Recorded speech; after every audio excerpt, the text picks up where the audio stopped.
आज हमारे साथ मौजूद हैं ऐसी शख्सियत जिन्होंने ना सिर्फ आसमान को छुआ है बल्कि अपने जज्बे और देशभक्ति से वो करोड़ों दिलों को भी छू रही हैं। हमारे साथ मौजूद हैं स्क्वाड्रन लीडर रही गिनी चौधरी, जो इस पॉडकास्ट में कई राज खोलने वाली हैं कि कैसे एयरफोर्स अधिकारियों की जिंदगी होती है, कैसे वो कई मिशंस को अंजाम देते हैं और पाकिस्तान के बारे में वो क्या सोचती हैं, और कैसे वो एक ड्रोन एक्सपर्ट थी और फ्लाइंग एक्सपीरियंस कैसा था उनका, और कैसे फ्लाइंग एक्सपीरियंस सिविलियन से वो एक कामयाब एयरफोर्स अधिकारी बनी। स्वागत आपका Guinness podcast. Thank you so much Munish, thank you. तो एक जाट परिवार से एयरफोर्स इंजीनियर से एयरफोर्स स्क्वाड्रन लीडर होते हुए आप आज हमारे साथ बैठी हैं, तो कैसे ये सफ़र आपने तय किया? मैं बताती हूँ, आपने एक चीज़ मिस कर दी। पहले ये भी था, मास कॉम था, फिर इंजीनियरिंग एंड फिर देन फौज हुई मेरे साथ। वेल स्टार्टिंग से ही ना Munish, I was kind of a person जिसको ना लोगों की हेल्प करने में बहुत मज़ा आता था। तो आप कह सकते हैं सोसाइटी में कंट्रीब्यूट करना, तो उसमें होते हैं ना एक अलग सी खुशी महसूस होती है, वैसा था। तो that is how I thought of coming into media initially. मैंने एक अपने इंटरव्यू में बताया भी था, तो लोग बोलते हैं कि वो कहाँ से आया। So I think I had manifested that, तो आज मैं आपके सामने बैठी हूँ। पर उसके बाद सिंस वो नहीं हो पाया, उसके साथ में क्या था, मेरे दादाजी जो थे वो एक दिल्ली पुलिस में सर्व कर चुके हैं फॉर मोर देन 40 ईयर्स। और तो उनकी यूनिफॉर्म देख के मुझे बहुत मज़ा आता था। When he used to wear that uniform, और इतने स्मार्ट लगते थे। He was 6 feet tall, you know, nicely built. तो हमेशा ऐसा लगता था कभी मैं वो यूनिफॉर्म कैसे पहन पाऊंगी, है ना। तो दैट्स हाउ इट हैपेंड। और ये कहीं ना कहीं फौज में आके जो सोसाइटी में कंट्रीब्यूट करने वाली बात थी, उस चीज़ को भी मुझे एक डिफाइंड रोल मिला। तो दैट्स हाउ आई थॉट ये मेरे मकसद को भी कहीं ना कहीं पूरा करता है कि ना अपने देश के लिए कुछ करना और कंट्रीब्यूट करना सोसाइटी को, एंड साथ ही वो यूनिफॉर्म पहनने का जो मज़ा है ना, वो अलग है। सो that's how I landed up here. And बस छोटी छोटी बहुत सारे रीजंस थे जो मेरा यहाँ पे रास्ता काफ करते गए, और आई केम टू। अभी हाल ही में ऑपरेशन सिंदूर हुआ है, हाँ जी। और जो भारत का एयर डिफेंस सिस्टम है पूरी दुनिया ने उसका लोहा माना है। कैसे जो चाइनीज एयर डिफेंस सिस्टम था पाकिस्तान का हमारे सामने ध्वस्त हो गया। आपको क्या लगता है, क्या ऐसी ताकत है एयर डिफेंस सिस्टम की, जो कि आप जुड़ी रही हैं इसी सिस्टम के साथ? थोड़ा सा इसको बताइए। मैं एक ड्रोन ऑपरेटर रह चुकी हूँ। मैं एक ट्रांसपोर्ट पायलट थी, उसके बाद मैं एक ड्रोन ऑपरेटर रह चुकी हूँ। उसके बाद मैंने LMs भी फ्लाई किए हैं, जिसको लॉटर म्यूनिशन कहते हैं। तो एडी सिस्टम बोल सकते हैं एयर डिफेंस, जो एक ये हमारे सब सिस्टम्स का पार्ट होता है कि जब हम ऑफेंसिव जाते हैं तो हमें ये भी पता होना चाहिए कि दुश्मन के पास डिफेंस के क्या क्या तरीके हैं, दुश्मन के पास डिफेंस के क्या क्या तरीके हैं, और उसके पास अगर ऑफेंस के जो तरीके हैं तो हमारे पास उसके डिफेंस के क्या तरीके हैं। तो यस, डेफिनेटली जो सुदर्शन चक्र की हमेशा से बात होती आई है, S-400। S-400 देखिए, नो डाउट बहुत ही केपेबल सिस्टम है। एंड ऑपरेशन सिंदूर में तो S-400 ने अपना लोहा, जैसे आप बोलते हैं, मनवा लिया है। बट उसके अलावा भी हमारे पास बहुत सारे AD सिस्टम्स हैं। जैसे S-400 एक long range air defence system है, और उसके अलावा हमारे पास शॉर्ट रेंज है, मीडियम रेंज है, तो और भी सारे हैं। बट एज कम्पेयर टू, जो आपका सवाल था, एज कम्पेयर टू हमारे एडवर्सरी पाकिस्तान के पास जो एयर डिफेंस सिस्टम है, देखिए उनका HQ-9 जो हमने ध्वस्त किया था, तो HQ-9 एक आप कह सकते हैं S-300 जो S-400 का इंफीरियर बोल सकते हैं इक्विपमेंट है, सिस्टम है, उसका रिवर्स इंजीनियर्ड सिस्टम है HQ-9, जिसको हमने ध्वस्त किया। रिवर्स इंजीनियर सरल भाषा में कह सकते हैं कॉपी, चाइनीज कॉपी है जो पाकिस्तान के पास है। तो डेफिनेटली वो एक चाइनीज कॉपी थी। आई थिंक उन्होंने इसी में ये टेस्ट किया है, वो टेस्ट भी उनका फेल हो गया है, और सिस्टम भी ध्वस्त कर दिया हमने। तो कैपेबिलिटी के हिसाब से तो डेफिनेटली हम वे अबव है पाकिस्तान से। अभी जैसे ऑपरेशन सिंदूर चल रहा था, तो आपको लगा गिनी चौधरी को कभी भी यार मैं भी अभी हिस्सा होती तो कौन सा ड्रोन या फाइटर जेट चला रही होती? बिल्कुल लगा। You know, I think second day of operation, जब वो लॉयटर म्यूनिशंस ने, वो सुसाइड ड्रोन्स ने अपना काम किया, तो क्योंकि मैं उस फ्रेटर्निटी का हिस्सा रही हूँ और मैंने वो सिस्टम चलाया है, तो डेफिनेटली कहीं ना कहीं मुझे लगा कि जस्ट 9 महीने पहले मैंने फौज छोड़ी है, काश मैं होती तो आज मैं भी कंट्रीब्यूट कर पाती। तो आपके कई जो कॉलीग्स हैं वो इस मतलब अभी जो हाल में हुआ है हाँ जी। काफी बिजी रहे होंगे।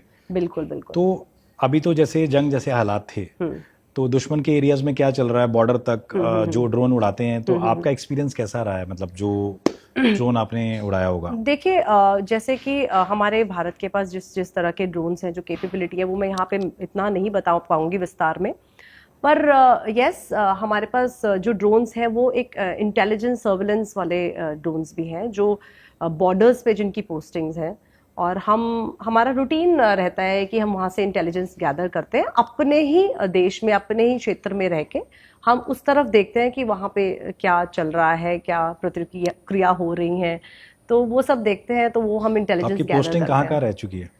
पोस्टिंग वैसे since I have phloem drones majorly अपनी सर्विस में while my years in uniform, तो मैंने पोस्टिंग काटी है कश्मीर में, आप कश्मीर अवंतीपुरा के पास, उसके बाद मैं जम्मू भी आई हूँ, और फिर मैं भटिंडा भी काटा है मैंने, सो मेजरली मैं बॉर्डर्स के पास ही रही हूँ। यस। सो गिनी, चूंकि प्रधानमंत्री अटल बिहारी वाजपेयी कहा करते थे कि चीन को ध्यान में रख के हम अपने हथियार बनाने चाहिए। बिल्कुल बिल्कुल। तो अभी आपको क्या लगता है, एज ए स्क्वाड्रन लीडर रही हैं, भारत का बड़ा दुश्मन कौन है, चीन या पाकिस्तान? देखिए दुश्मन तो दुश्मन है, ठीक है, और मुझे लगता है भारतीय वायुसेना या भारतीय सेना अपने दोस्त को पहचाने ना पहचाने, अपने दुश्मनों को बहुत अच्छे से जानती है। तो उस हिसाब से आई एम श्योर हमारी आर्म्ड फोर्सेस तैयार हैं। हम चाइना को यस कंपेयर टू पाकिस्तान ज़्यादा बोल सकते हैं स्ट्रॉन्ग मानते हैं in terms of technology equipments, क्योंकि पाकिस्तान के पास भी चाइना का ही इक्विपमेंट आ रहा है। इनफैक्ट चाइना पाकिस्तान को एक्सपोर्ट वर्जन देता है, वो जो लो क्वालिटी चाइना होता का है। माल जो अभी एकदम ध्वस्त हुआ है, उसके पे क्या, उस पे हाँ क्या कहें? एग्जैक्टली। बट जो वो पाकिस्तान को देती है वो थोड़ी अच्छा कोई सिस्टम देते, they give them the inferior quality, export version देते हैं उसका, है ना।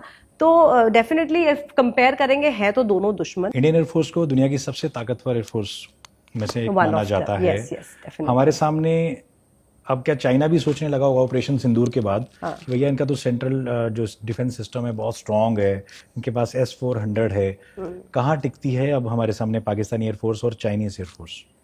देखिए जैसे टेक्नोलॉजी बढ़ रही है, अब आजकल ना एवरीथिंग इज अबव ग्राउंड, और इसमें मैं बोलूँगी कि आर्मी भी अब उस दिशा में चलने लगी है। आर्मी ने भी अपने ड्रोन फ्लाइंग बोल लीजिए, आर्मी एविएशन भी एक अलग उनकी आर्म है, तो इनफैक्ट नेवी में भी ऐसा ही है। तो यस एयर पावर सब अपनी स्ट्रॉन्ग करना चाहते हैं, क्योंकि इवेंचुअली जैसे हम पढ़ते हैं वॉर के जो प्रिंसिपल्स पढ़ते हैं सब चीज़ें, तो जहाँ पे जिस देश के पास एयर डोमिनेंस है तो वही एक वॉर का विजेता माना जाता है। तो दैट वेज यस। अभी ऑपरेशन सिंदूर के बाद आपको क्या लगता है, अभी तो सीज फायर है, आगे वॉरफेयर क्या होगा? एज ए देखिए स्क्वाड्रन लीडर क्या सोचती हैं? सीज फायर सब बोल रहे हैं, सीज फायर, मैं न्यूज़ में सुन रही थी युद्ध विराम। तो देखिए सीज फायर मतलब, सीज मतलब इस पॉज। तो जैसे कि हमारे माननीय प्रधानमंत्री जी ने भी अपने भाषण में बताया था कि ये स्थगित किया गया है ऑपरेशन सिंदूर, ऐसा नहीं है कि ये खत्म हो गया है। हमारी जंग जो है आतंकवाद के अगेंस्ट, वो अभी भी है, वो अभी भी जारी है। तो बस ऑपरेशन सिंदूर के बारे में मैं यही कहना चाहती हूँ कि ये ऑपरेशन अभी बंद नहीं हुआ है, अभी तो और भी सफाइयाँ करनी है जो चल रही हैं। अच्छा, नए भारत की बात करते हैं प्रधानमंत्री मोदी। हाँ जी। आपकी नज़र में नया भारत क्या है, कैसा देखती है नए भारत को? देखिए नया भारत, पहले तो मैं ये बोलना चाहूँगी आफ्टर दिस ऑपरेशन सिंदूर कि नया भारत नारी शक्ति के बिना तो अधूरा है।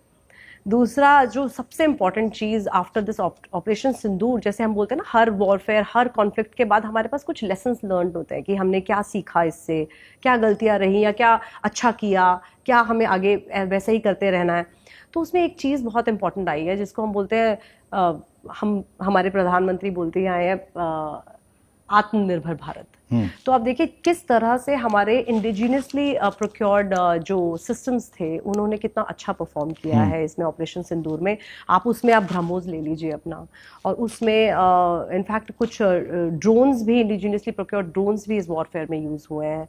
तो it is very very important कि हम अपने ही देश में मिलकर कुछ बनाएं, और ताकि हमारी सेना स्ट्रॉन्ग हो, सशक्त हो। और क्योंकि जैसा माना गया है, देखिए जो स्ट्रॉन्ग होता है उसका साथ हमेशा सभी देते हैं। सो दैट वेज यस, आत्मनिर्भरता भी ज़रूरत है। और third thing I would say कि अपनी सेना पे विश्वास कीजिए। जो मिस इन्फॉर्मेशन वॉरफेयर जो चल रहा है, तो नए भारत को उस चीज़ से भी बचना है।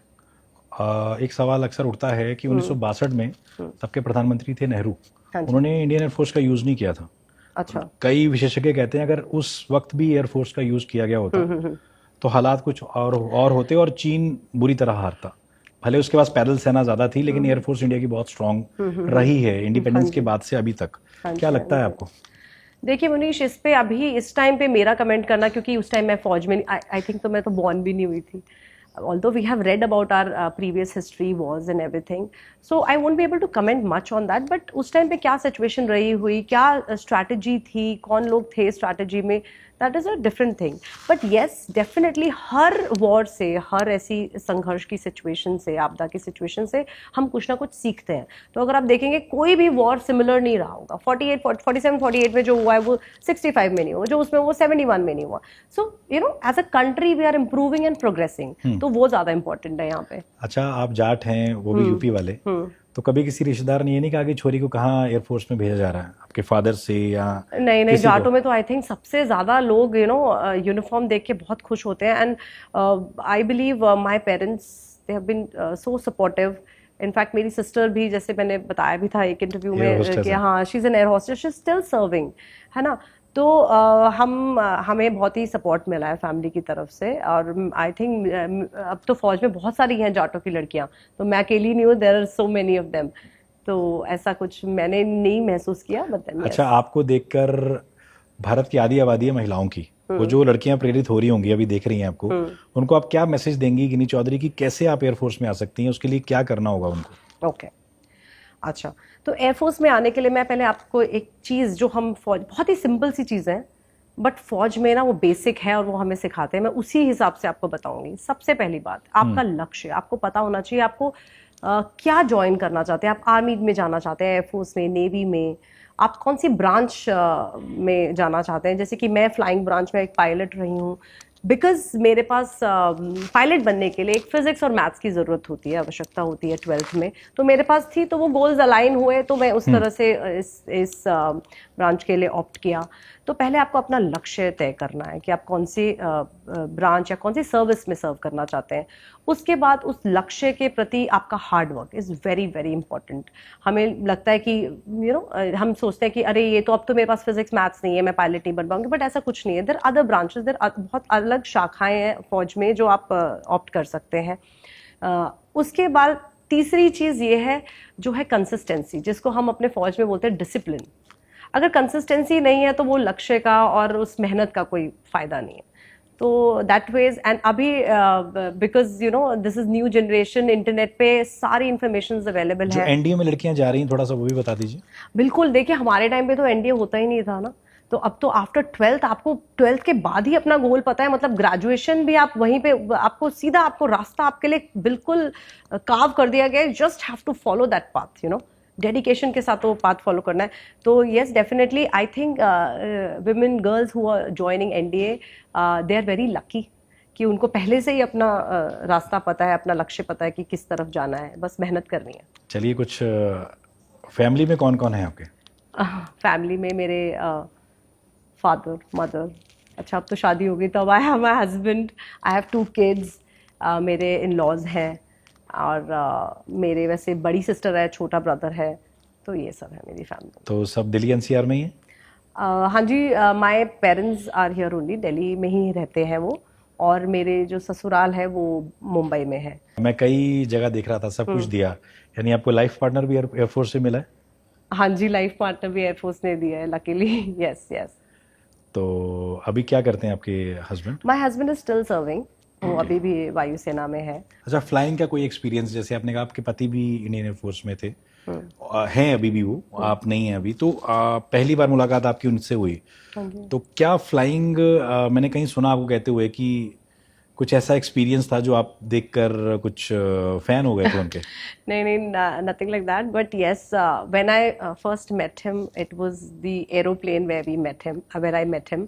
और वो हमारी कमांडिंग ऑफिसर के साथ एक सॉटी थी, हमारी एक चेक सॉटी चल रही थी, जिसमें I saw him flying, and जब मैंने देखा his professionalism and the way he was flying the aircraft, वो जो कंट्रोल था उनका फ्लाइंग पे, तो मुझे बहुत ही अच्छा लगा ये देख के। एंड देन फिर मैंने उनसे हमारी बात हुई फिर उसके बाद। ठीक है, तो आप मिस करती हैं एयरफोर्स को कि देखिए अभी तो मैं मिस इतना वो मिस नहीं कर पा रही हूँ, क्योंकि अभी मैं स्टिल उस कैंपस में हूँ, वहीं रहती हूँ, मेरे बच्चे वहीं रहते हैं। जब आई थिंक वो रिटायर होंगे तब हम डेफिनेटली तो दोनों कितना बहुत वक्त है मिस करने उसमें? वाले हैं। हाँ जी, कितना वक्त है उसमें?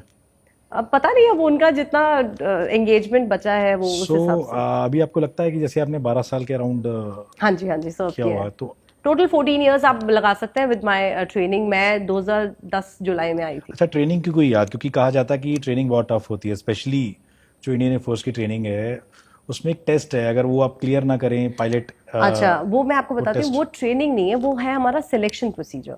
अगर आप पायलट बनना चाहते हैं वायुसेना में, तो एक टेस्ट होता है जिसको बोलते हैं PABT, pilot aptitude battery test. वो आपको पहले दिन ही आके क्लियर करना है, उसके बाद ही आपको इंटरव्यू देने का मौका दिया जाएगा। So that test is something like a video game, जिसमें आपकी साइकोमोटर स्किल्स चेक होती हैं। तो yes, that is very important, क्योंकि एक पायलट बनने के लिए बहुत जरूरी है। और फाइटर जेट पायलट बनने के लिए कितने आवर्स की ट्रेनिंग जरूरी होती है? देखिए फाइटर जेट पर्टिकुलरली नहीं कह सकते, जो पायलट है वो पायलट है, चाहे वो फाइटर उड़ाए, चाहे वो हेलीकॉप्टर या ट्रांसपोर्ट कार्गो जहाज जिसको बोलते हैं वो उड़ाए। जैसे कि अभी तो सिंस हमारे पास नए विमान आ गए हैं, ट्रेनिंग के नए विमान आ गए हैं, तो फ्लाइंग आवर्स बढ़ गए हैं। मेरे टाइम पे वो जो हमारा जो जहाज था, ट्रेनर एयरक्राफ्ट था, उसमें हमने इनिशियल जो ट्रेनिंग है वो 20 आवर्स में की है। उस 20 आवर्स की ट्रेनिंग के बाद हमारी परफॉर्मेंस के बेसिस पे हमें ट्राइफिकेशन जिसको बोलते हैं होता था, कि कौन हेलीकॉप्टर्स में जाएगा, कौन फाइटर जहाज में जाएगा, कौन ट्रांसपोर्ट्स में जाएगा। So based on which I got transport aircraft, and subsequently मैंने ट्रांसपोर्ट एयरक्राफ्ट की ट्रेनिंग की, जिसमें 80 से 90 घंटे हमने उस पर्टिकुलर जहाज में किए ट्रांसपोर्ट। तो मैं ट्रांसपोर्ट पायलट, उसके बाद कमीशनिंग हुई। कौन कौन से आपने जहाज मतलब उड़ाए हैं अभी तक? मैंने वैसे जहाज में आपको बताऊं, मैंने HJT-16 जो हमारा ट्रेनर एयरक्राफ्ट है, किरण बोलते हैं उसको, वो उड़ाया है। उसके बाद मेरी जो ट्रांसपोर्ट एयरक्राफ्ट की ट्रेनिंग हुई है वो डॉर्नियर में हुई है, वो एक DG से अप्रूव जहाज़ है। उसके बाद मैंने AN-32 उड़ाया है, वो बहुत बड़ा जहाज़ था, जो कार्गो प्लेन है वो उड़ाया है। उसके बाद आई ऑप्टेड फॉर ड्रोन्स। सो मैंने वायुसेना में जितने भी प्रकार के ड्रोन्स हैं वो मैंने सारे उड़ाए हैं।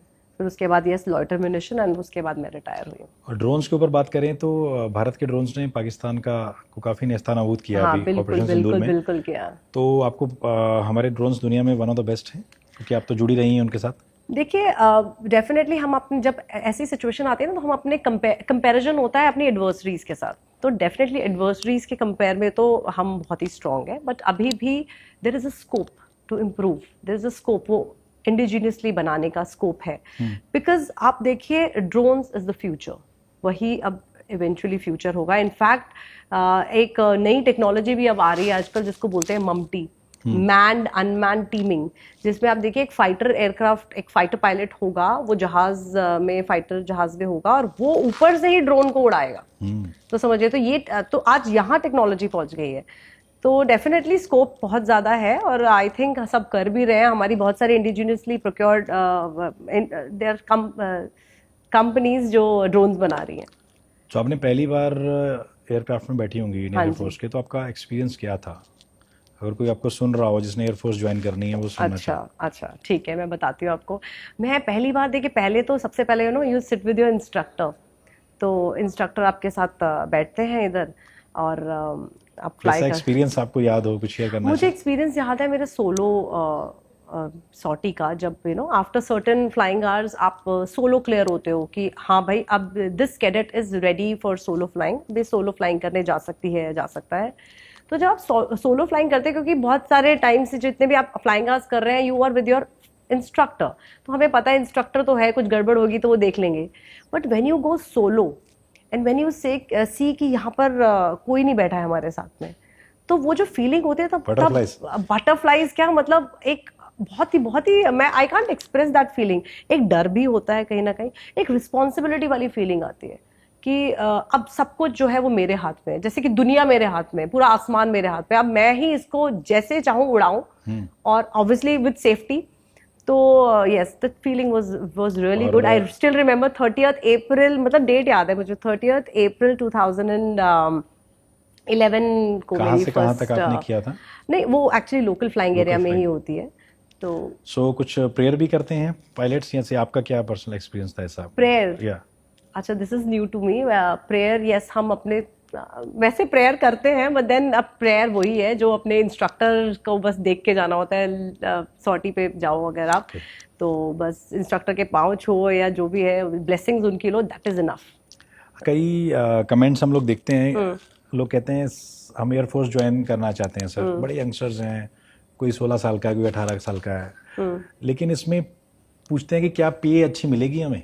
क्योंकि एज ए जर्नलिस्ट मैं बताने में असमर्थ हूँ, तो आपको क्या लगता है कि पेज अच्छी है इसमें? कैसा है एज ए इंडियन एयरफोर्स?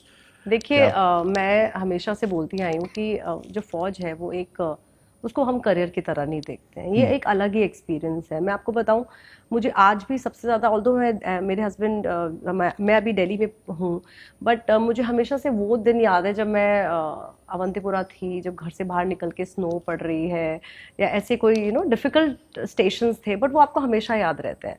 तो पे तो मैं आपको क्या ही बताऊंगी, but then it is all about experience. वो एक्सपीरियंस इतना अच्छा है कि जिसके सामने सारी पे फीकी पड़ जाए। देखिए, तो गिनी चौधरी जी का ये कहना है कि अगर आना है एयरफोर्स में तो आइए, हाँ, पर अच्छी पे मिलती है, डोंट वरी, आई अच्छी मीन पे यू विल हैव अ मिलती गुड है, लाइफ। बेफिक्र रहिए। देशभक्ति का जज्बा सबसे उच्च होना चाहिए, हाँ जी, बाकी ये सारी चीजें सेकेंडरी है, लेकिन उन्होंने कह Secondary दिया है, है yes, तो भैया पे अच्छी है तो आ सकते हैं आप लोग। तो तमाम हमारे यूपी, बिहार या पूरे जहाँ के भी ऑडियंस सुन रहे हैं, तो आपको बता दिया, आपके सवाल का जवाब मिल गया।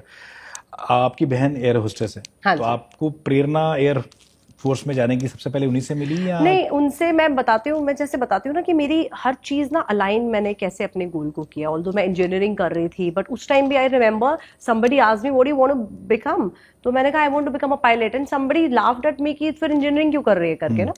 सो I tell you, since my sister was flying, तो जहाज़ों की तरफ तो फैसिनेशन तभी बढ़ गया था। उसके अलावा मेरी विल कुछ कंट्रीब्यूट करने की हमेशा देश के लिए, वो भी थी। तीसरी चीज़, मैंने अपने ग्रैंडफादर की जो यूनिफॉर्म मुझे हमेशा आकर्षित करती थी, वो थी। और चौथी चीज़, मैं आपको एक बात बताऊंगी, आई थिंक द मूवी आई थी बॉर्डर, है ना, 1997 में। तो आई वॉज अराउंड 9-10 साल की होंगी मैं उस टाइम पे। तो मेरे फादर ना हमें वो मूवी थिएटर में दिखाने लेके गए थे। So when I watch that movie, if you see the last climax में ना, आप देखेंगे लोंगे वाला पोस्ट पे जब वो ऑलमोस्ट वो लास्ट मुकाबला चल रहा होता है, जो जंग चल रही होती है, तो एकदम से एयरफोर्स आती है। तो वो जो एयरफोर्स जो क्लाइमेक्स में आई थी, हम ही हम है तो क्या हम है, तुम ही तुम हो तो क्या तुम हो, so that was a thing that clicked my mind. मुझे लगा कि this is something I really want to do, so that's how it started. तो आज आपको भी कई ऑडियंस में लोग सुन रहे होंगे, हाँ जी, एयरफोर्स में कैसे ये गई, एक फिल्म देखी और इनको लगा कि एयरफोर्स ने गेम चेंज कर दी थी। बिल्कुल गेम चेंज कर दिया उस एक फिल्म, उसमें मुझे अभी भी याद है, ये कहा जाता था कि बार बार कैप्टन कहता है कि हमला करिए, तो एयरफोर्स कहता था हम नाइट में हमला नहीं कर हम सकते। नाइट में हमला नहीं कर सकते, तो वो रिस्ट्रिक्शंस थी उस जहाज की। बट देखिए, द मोमेंट एयरफोर्स केम, पूरा ही गेम चेंज हो गया। 1971 की बात थी, आज 2025 में हम लोग बैठे हैं। बिल्कुल। तो जब भी आप देख रहे हो, इंडियन एयरफोर्स दुनिया की सबसे ताकतवर एयरफोर्स बन चुकी है, और उनके साथ जो काम कर चुकी हैं, गिनी चौधरी हमारे साथ मौजूद है। अभी कई और सवाल बाकी हैं। अगर आपसे मैं ये पूछूं कि एक नॉर्मल सरकारी अधिकारी 60 साल की उम्र में रिटायर होता है, आपकी उम्र अभी 30-35 है, तो आपको देख के लगता ही नहीं कहीं से आप कैसे रिटायर हो गए? आपको नहीं लगता कि अभी कुछ और साल आप अच्छा, मेरी उम्र 30-35 साल है, थैंक यू ये बोलने के लिए, बट देन नहीं, I am little older than that. But yes, I have done, मैंने अपना जो एंगेजमेंट था शॉर्ट सर्विस कमीशन का, वो पूरा किया। उसके बाद में आपके पास ऑप्शन होता है, you can ask for permanent commission और you may choose to quit.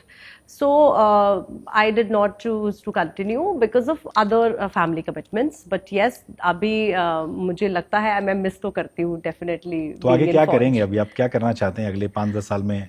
See, since my expertise and my forte is drones, so मैं वही आत्मनिर्भर भारत की तरफ कुछ contribute करना चाहती हूँ। So I am working towards research and development of a prototype drone का ही, तो मैं उसकी तरफ काम कर रही हूँ। इंडियन एयरफोर्स की जो ड्रेस है, हाँ वो कितने प्रकार की होती है? हम देखते हैं अलग अलग मौके पे अलग अलग ड्रेस पहनी होती है जो एयरफोर्स के अधिकारियों ने, वो क्या क्या होती है, थोड़ा विस्तार से? देखिए, यूनिफॉर्म वर्ड में ही है यूनिफॉर्मिटी, वैसे यूनिफॉर्म सबकी एक जैसी होती है, बट यस जैसे आपने एमईए ब्रीफिंग में देखा होगा, विंग कमांडर व्योमिका 2-3 बार डिफरेंट यूनिफॉर्म में आई। वो हमारी डिफरेंट यूनिफॉर्म, ऐसे कई तरह की यूनिफॉर्म है। एक है हमारी ब्लू यूनिफॉर्म, जो हमारी फॉर्मल यूनिफॉर्म होती है, नीली वर्दी जिसको हम बोलते हैं।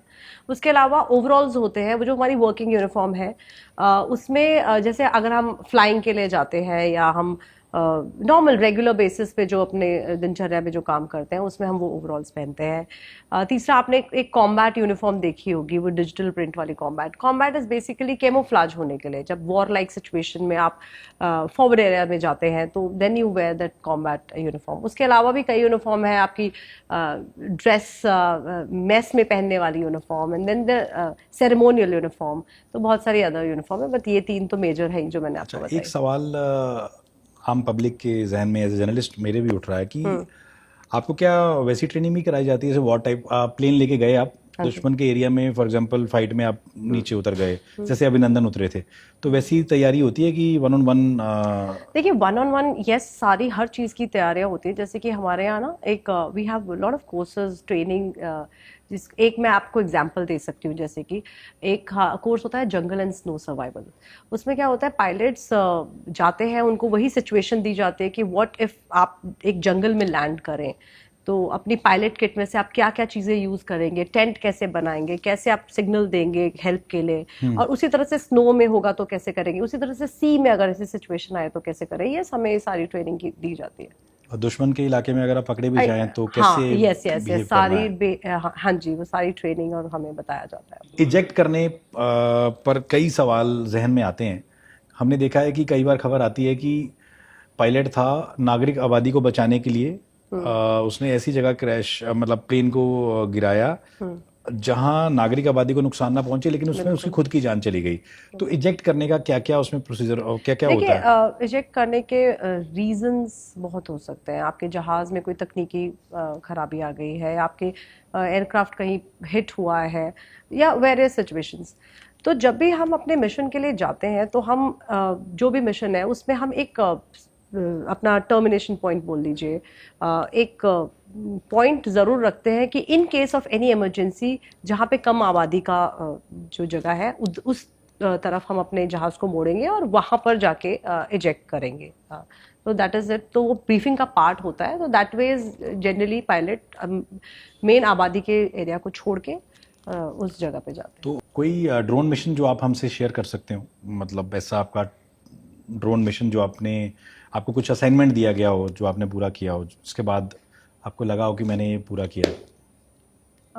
देखिए, मिशन तो हमेशा पूरे करने के लिए शुरू करते हैं, एंड मिशन जब पूरे होते हैं, जैसे हमारी सबसे पहले ब्रीफिंग होती है एक मिशन की, कि ये मिशन है, इसमें क्या क्या इमरजेंसीज हो सकती हैं, क्या हम एक्सपेक्ट कर सकते हैं। फिर हम एक मिशन के लिए जाते हैं, या तो वो मिशन सक्सेसफुल होता है या फेल होता है।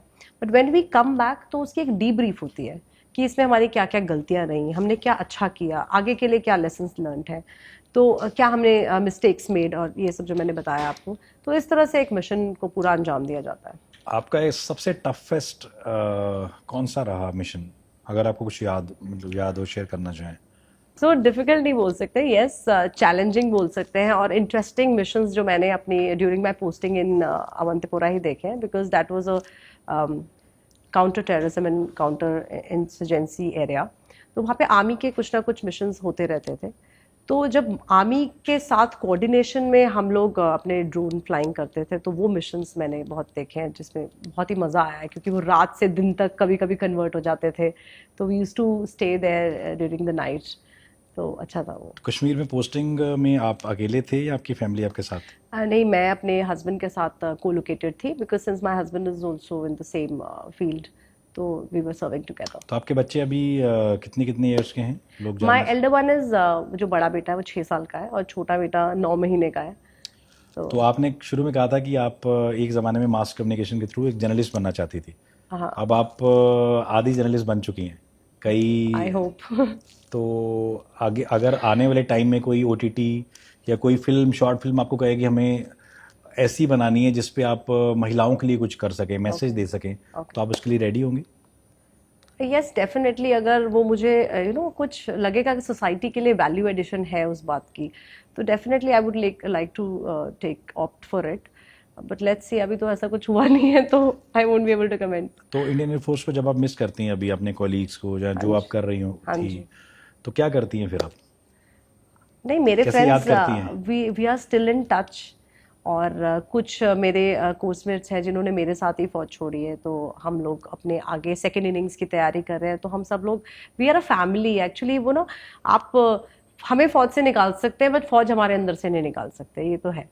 तो वी आर अ फैमिली, और वो हमेशा रहेगी, चाहे हम फौज में हैं या बाहर हैं। अच्छा, पाकिस्तानी एयरफोर्स कई तरह के फेक और बहुत शेखी बगाड़ती है कि हमने भारत का ये नुकसान किया, वो किया, हम भारत में ही हैं, मुझे नज़र नहीं आता कि कहीं हमारी ईंट भी हिली हो। तो कहने का मतलब है कि क्या मैसेज देंगी आप एज ए कि फेक प्रोपेगेंडा जो है दुनिया भर के जितने मुल्क है वो सामने आके कह रहे हैं कि भारत ने आपके पाकिस्तान के बड़े बड़े एयर बेस में नुकसान पहुंचाया और दिखाया कि इंडियन फोर्स कितनी ताकतवर है। बिल्कुल बिल्कुल। वो लोग नहीं दिखा पाए। मुझे लगता है कि वो क्या लगता है कहाँ पीछे रह जाते हैं इंडिया से, जज्बे देखिए, में या इंडिया से हथियारों क्योंकि में? उनका फोकस है ना, मैं जैसे कि हमेशा से बताती हूँ कि साइकोलॉजिकल वॉरफेयर भी एक वॉर लड़ने का तरीका है। तो पाकिस्तान ने हमेशा से ना वो इजी वे आउट बोल लीजिए, मिस इन्फॉर्मेशन या प्रोपेगेंडा फैलाना, उसका सहारा बहुत लिया है। और ये पहले के भी अपने वर्ल्ड वॉर के वॉर्स में भी ऐसा होता था, जहाँ पैम्फलेट्स ड्रॉप करते थे एनिमी टेरिटरी में बताने के लिए कि भाई आप लोग कितने वीक हैं और हम कितने स्ट्रांग हैं। तो इससे ना मनोबल टूटता है। तो यस, यहाँ पे आती है हमारे नागरिकों की जिम्मेदारी कि उस इंफॉर्मेशन को बिल्कुल ट्रस्ट ना करें, बिकॉज आपके भरोसे पे ही एक फौजी बॉर्डर पे बैठा है। तो yes, that is very important. और सबसे ज़्यादा पाकिस्तान की हार इसी में है कि अगर वो मिस इन्फॉर्मेशन को हम आगे बढ़ावा ना दें और वहीं पे रोक दें। कोई भी ऑथेंटिक प्लेटफॉर्म से आपको इन्फॉर्मेशन मिल रही है तो आप उसको बिलीव कीजिए। जैसे कि हमारी एमईए ब्रीफिंग में आप देखिए, सारी जो जितनी भी पिक्चर्स आपको दिखाएगी वो टाइम स्टैम्प के साथ दिखाएगी। ये मैंने पहले भी कहीं बोला था कि टाइम स्टैम्प के साथ दिखाएगी, आप उसको बिलीव करेंगे, या जो पाकिस्तान में वो बोल रहे हैं कि सोशल मीडिया पे है या विदाउट टाइम स्टैम्प उनकी फोटोग्राफ्स है, उनको बिलीव करेंगे। सो दैट अच्छा, जो मिलिट्री एक्सरसाइजेज होती हैं, हाँ जी, हमारे साथ रशिया करता है, अमेरिका भी कर रहा है, कुवैत के देश भी अभी कर रहे हैं, उसका कितना फायदा मिलता है हमें? और जब दो मुल्कों की या तीन मुल्कों की मिलके एयरफोर्स या सेना युद्धाभ्यास करती है, तो क्या आपका कोई एक्सपीरियंस है ऐसा? देखिए बिल्कुल, मैं ये कोहेजन बहुत ही ज़रूरी है। कैसे मैं बता सकती हूँ कि वॉर हर दिन तो नहीं होता। और फिर सेना क्या करती है? सेना वॉर के लिए प्रिपेयर करती है। तो ये जो इतने साल की प्रिपरेशन चलती है, वो एक वक्त आता है, जैसे आपने देखा ऑपरेशन सिंदूर में हमारी सेना ने कितने अच्छे से परफॉर्म किया है। तो ये जो प्रैक्टिस होती है, जो एक्सरसाइज होती है, बेसिकली एक ड्रिल है, एक प्रैक्टिस है जो दूसरे देशों के साथ आप करेंगे, जहाँ पे उनके इक्विपमेंट्स किसी और कैपेबिलिटी के हैं, आपके किसी और कैपेबिलिटी के हैं, तो उनका कोऑर्डिनेशन। तो that is why these exercise are very important, कि जब वॉर के टाइम पे आए तो आप परफॉर्म कर पाएँ। जैसे कि हम बोलते हैं, the more you sweat in peace the less you bleed in war. एक सवाल और है, 26/11 मुंबई हमला जब हुआ, उसके बाद कई एयरफोर्स अधिकारियों से मेरी बात हुई थी। उनका ये कहना था कि हम लोग तैयार बैठे थे, हमारे पास तमाम वो आतंकी कैंपों की लोकेशंस थी, लेकिन तब उन्हें मौका नहीं मिला था। 2014 के बाद जब जब आतंकियों ने किया surgical strike, 1 air strike, then ये तीसरा ऑपरेशन सिंदूर, आपको लगता है कि भारत अब प्रॉपर तरीके से जवाब देना जानता है और उसे पता रहता है कि कहाँ हिट करना है, और एयरफोर्स को सबसे ज्यादा मौका मिलता है, और तब की एयरफोर्स को मौका नहीं मिला था? क्या कहना चाहेंगी एज ए स्क्वाड्रन लीडर? बिल्कुल, जैसे आपने अपने दोस्तों से सुना, ऐसे मैंने अपने सीनियर्स से भी कई बार बात सुनी है कि हमें मौका नहीं मिला या खुली छूट नहीं थी, फर्स्ट अटैक करने का रूल नहीं था।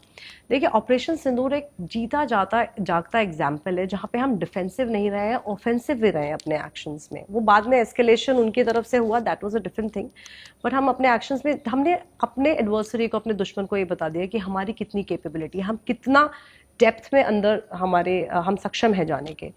तो कहीं ना कहीं yes, we got free hand and our armed forces performed, objectives अपने पहले दिन ही अचीव किए। तो ये कहीं ना कहीं एक कॉन्फिडेंस, एक क्लैरिटी जिसको मैं बोलूँगी, स्ट्रैटेजिक क्लैरिटी जो हमारी फ़ौज के पास थी इस ऑपरेशन में, उसकी वजह से भी ये कहीं ना कहीं हम सक्सेसफुल रहे हैं इसमें। तो रैपिड फायर ओके आपके साथ करते हैं, जिसमें कुछ सवाल होंगे और आपको वन लाइन में जवाब देना है। हाँ। आपका पसंदीदा एयरक्राफ्ट इंडियन एयरफोर्स का?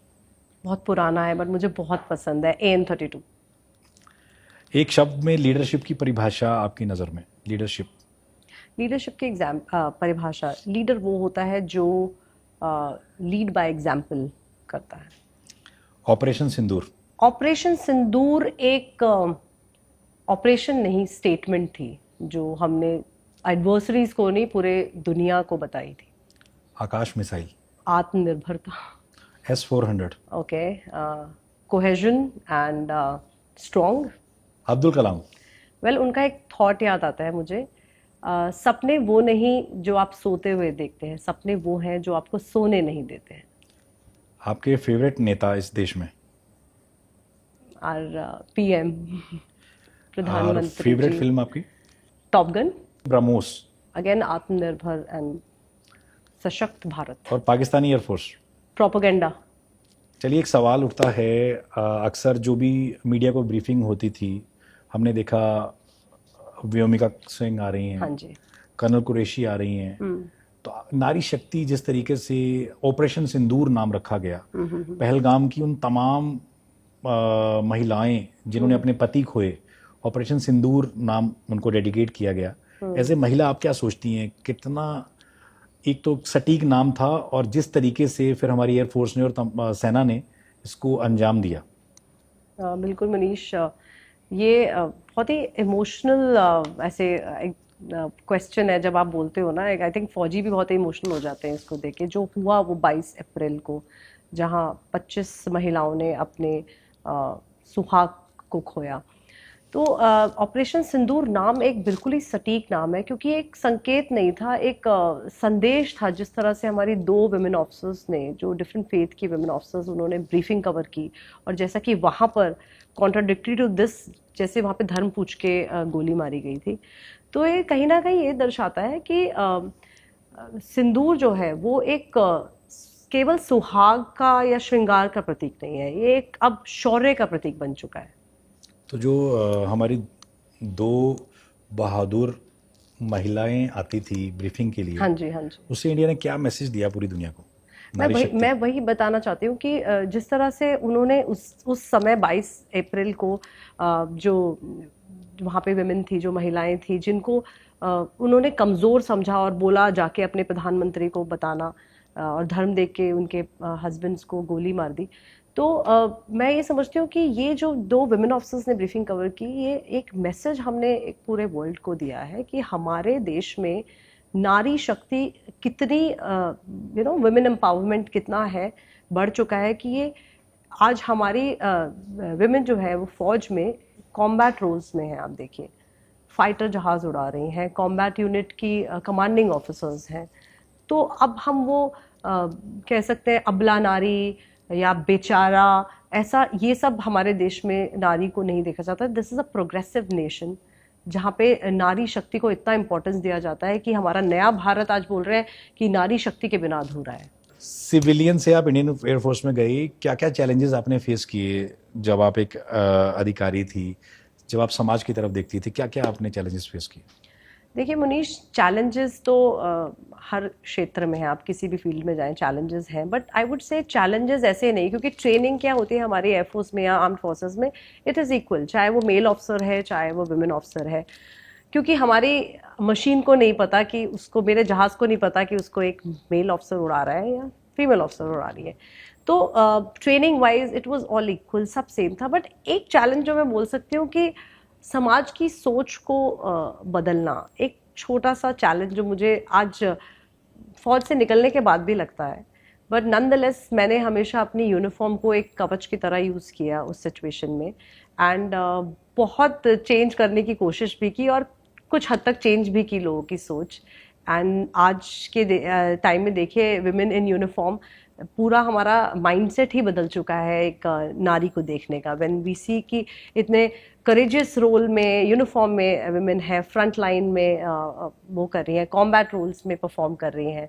So that veg yes, this was the only challenge I think मैंने तो फेस किया। तो आज का पॉडकास्ट था स्क्वाड्रन लीडर रही गिनी चौधरी के साथ, जिन्होंने पूरे जज्बे के साथ एयरफोर्स में सेवा दी और उसके बाद बताया कि कैसे भारत की जो आधी आबादी है यानी महिलाएं, वो नए भारत को बनाने में किस कदर आगे आ रही हैं और नया भारत कैसे शक्ति का प्रतीक है। उम्मीद करता हूं ये पॉडकास्ट आपको पसंद आया होगा। पसंद आए तो लाइक और शेयर जरूर करिएगा और कमेंट करना ना भूलिएगा, क्योंकि पिछले हमारे पॉडकास्ट को लाखों लोग अब तक देख चुके हैं और आपने कहा था कि आपको गिनी चौधरी का पॉडकास्ट देखना है। आज आपके सामने गिनी चौधरी आई हैं और उन्होंने उन तमाम सवालों के जवाब बहुत ही बेबाकी से दिए हैं, जो जो सवाल आपने कमेंट सेक्शन में हमको दिए थे। उम्मीद करता हूं ये आपको पसंद आया होगा। जय हिंद, जय भारत।